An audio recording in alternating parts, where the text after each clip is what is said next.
Thank you, and thank you, Ms. McCarthy, for being here. The chairman in his opening comments said that the EPA should answer, he believes the EPA should answer to the American people. You agree with that? We work for the American people, yes. Good.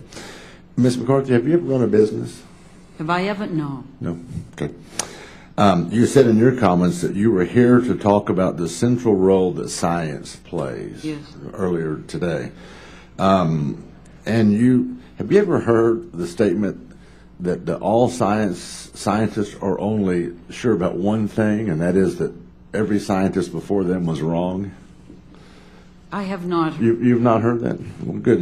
Good. So you might learn something. So does the science ever change or get proven wrong? Sure. Yes, it does. Frequently, doesn't it? So if you're here to talk about the central role that science plays in the EPA's deliberations, what would you say is the second thing that plays a role in the EPA's deliberations? There are, if I could say three things. Quickly, please. Science, law, and transparency. Science, law, and transparency. We're off to a good start. You said, and I don't remember who the exchange was with, submitted a rule, was it to OMB? OMB. OMB, Office of Management and Budget. Okay. Yes. But not to the Science Advisory Board. And by law, as you said, was the second thing that played a part in y'all's deliberations behind science, or three things did. So by law, you're supposed to submit that same rule on the same date, or by that date. Is that accurate? I'm not aware that that's specified in the law, but we certainly engage the SAB, and we have a process to do that. And you said you have a process of doing that. But if you're to submit it at the same time or the same date, I say that's a pretty exacting science. We actually sometimes consult with them even before it goes in the interagency. And you're to be commended.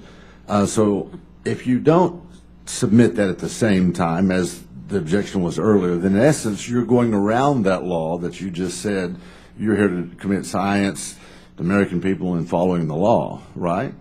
So you're actually going around that law. So that exact science of the date, when you submit the law to the OMB and the Science Advisory Panel at the same time, you're circumventing. No, sir. I believe I'm. You're not. So with the law. you're interpreting the law so that you have as long as you have the process in effect, you're good. No, sir. That's not what I intended. That's not what you said. Well, I misunderstood. I apologize. Let me go on. You said that there are researchers that have contracts to verify data in your earlier comments. You don't recall that. Well, I was taking notes. So you had researchers that have contracts to verify data. And my question is, do you ever get biased results? Well, actually, our entire peer review process is designed to minimize any possibility of that, and I think we do a good job at it. And so, Mr. Hall mentioned Parker County earlier, where the EPA had to retract a statement where they said that they had fracking had contaminated the water supply. You aware of that? I am aware that the EPA developed data and has provided that data publicly. Okay. And when Mr. Sensenbrenner questioned you on the standards for fuel efficiency, you said, pretty much quote, you weren't here to speak to manufacturers' warranties and liabilities. I can't speak to their statements about that, no. So in essence, if it affects an entire car industry, it doesn't matter.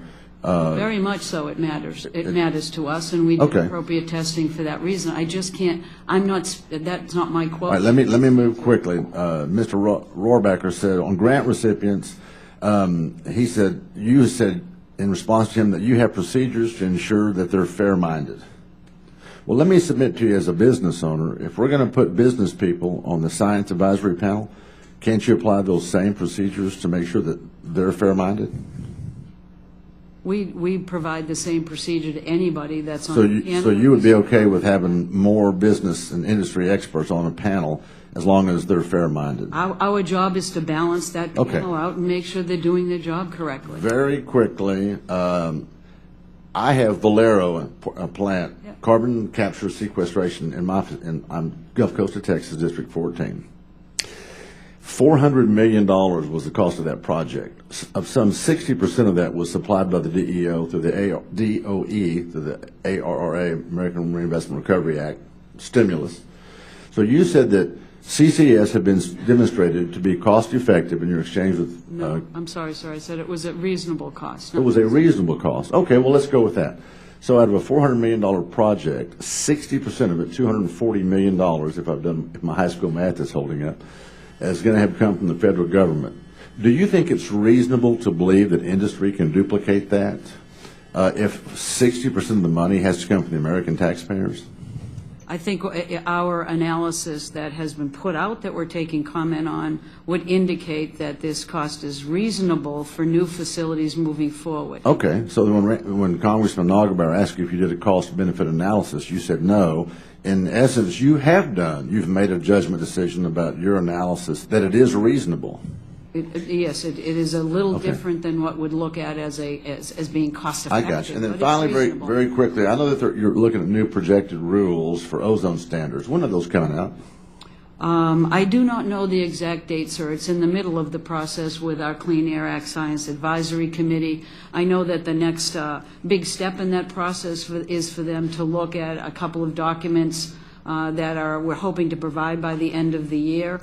We're past our 5-year time window under the law, but we're working as hard as we can. Would you hazard, EPA seems to be in the business of mitigating hazards, so this might be a tricky question for you. Would you hazard a guess? Will it be before November of 2014 or afterward? I do not know the answer. Hadn't thought through that.